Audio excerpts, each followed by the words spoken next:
I'm going to be discussing and describing the three layers within the Bitcoin network, because we're hearing an awful lot about Bitcoin as there are more companies, even governments and private investors, incorporating Bitcoin into their own treasuries. Okay, let's run through each one of these layers in turn. So layer one is really the base layer of Bitcoin network. It's fundamentally used for settlement and transactions.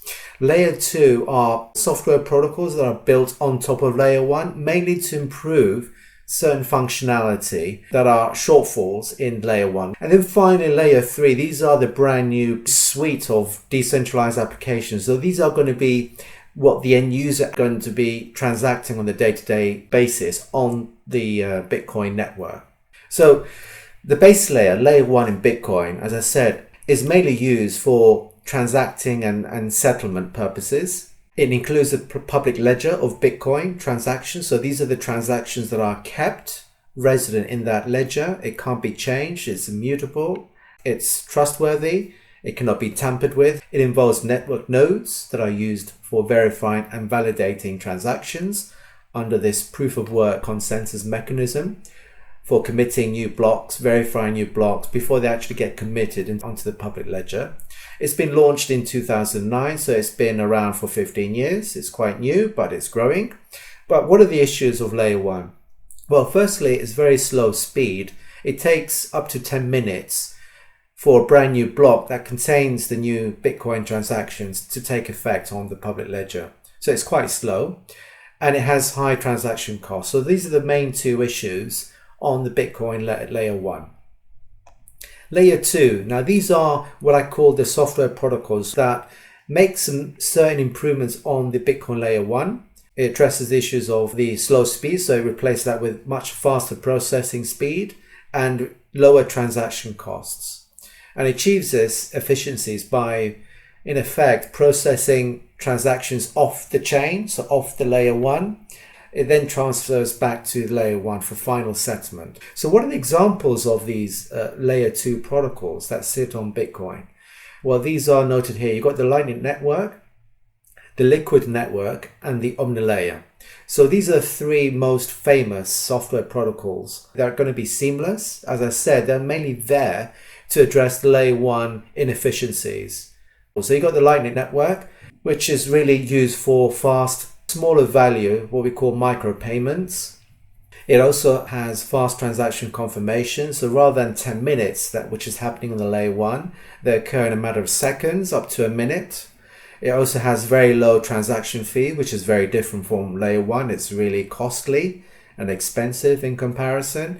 And it handles and supports micropayments, even down to the nth decimal place of a Bitcoin. So you can see the possibilities under this Lightning Network for mainly e-commerce, if you like buying a cheap book or a small value shopping, grocery shopping online via the Lightning Network. That will be a perfect vehicle for that. Another example of a layer two is what we call Liquid Network. It's a side chain to begin with, right? And it's mainly used for traders and crypto exchanges, so for swapping tokens from one token to another. It also, as with Lightning Network, it supports fast processing and settlement of Bitcoin and US Tether transactions. It's also governed by a federation of 57 crypto platforms as having greater momentum. As with the Lightning, it also has confirmation speed up to around from anywhere from a few seconds to a minute, and also has very low transaction fees, a fraction of a cent. So the Liquid Network is an alternative Lightning Network. They pretty much act the same thing, but in addition to retail small value transactions that happen faster and cheaper, it's mainly used for traders and crypto exchanges. And then finally, Omni layer, you can think of it as a place for creating and selling new tokens or custom tokens, or what we call here crypto coins and assets on the Omni layer. It's one of the oldest layer 2 projects out there. It's known as Mastercoin, and it currently has over 800 custom coins and tokens, and it facilitates trading among asset issuers and with BTC and US Tether. So think of Omni layer as a place, as I said, for creating those new NFTs and custom tokens on the Bitcoin network. So it's just another use case on top of the Bitcoin network itself. And then finally, it brings us to layer 3. Now, for me personally, in comparison with the other 2 layers underneath, layer 3 is where we're going to see the greatest opportunity, because this is the place where you're going to have a lot of apps that the end user are going to be able to see, touch and download onto their smartphones, for example, and to be able to transact through it on a day-to-day basis. It's going to be much more intuitive, and it's going to be more fluid. There's going to be an awful lot of applications at this layer 3, precisely because it's where the end user is mainly going to interface and transact their day-to-day transactions through the Bitcoin network at this layer 3. So it's a tremendous opportunity. So for me, layer 3 is where we're going to see the greatest amount of dApps being created.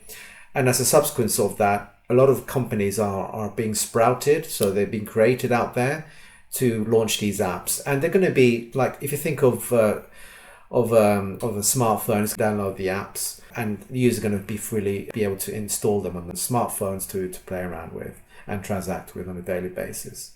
So the conclusion of this episode really is, as a reminder, layer 1 was meant to be served as a base layer, a core Bitcoin network layer for slow speed, high value premium transactions up to 10 minutes. Layer 2 are like the software protocols for improving the functionality on layer 1, which is slower and more expensive. So you have Lightning Network, Liquid Network, Omni layer. They all share pretty much the same attributes, in that is faster to transact, much faster processing speed, and lower transaction fees in comparison. And then finally, layer 3, this is where we're going to see a lot more growth in comparison to the other 2 layers. A lot more dApps being created, a lot of software companies being sprouted to create those dApps for the end user to transact with on the daily basis on the Bitcoin network.